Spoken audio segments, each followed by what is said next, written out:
Mga ka-sports, luto daw ang Gilas. Ayon mismo ito sa Malaysia, may daya raw sa laro. Pero teka mga ka-sports, kung luto ito, bakit sila naiwan? At bakit sa Ray Parks Jr. panalo pa sa reward kay Zainab Harake? At mas matindi, lumabas ang totoong halaga ng 3-point shooting ng Gilas. Pwede na ba talaga sila sa Team A soon?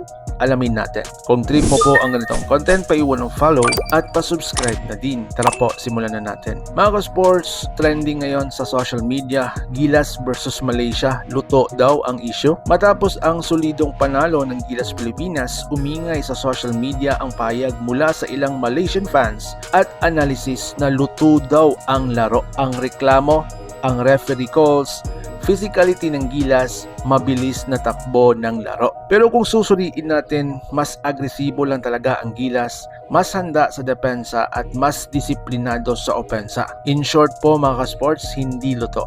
Luto sila sa bilis at galaw ng Gilas. So ngayon mga ka-sports, sa simula ng laro, dikit ang laban, pero pagdating ng second at third quarter, dito na po uminit at pumutok ang ating national team na Gilas Pilipinas. Dahil nga mas mabilis na ball movement, mas maayos na spacing, mas tiwala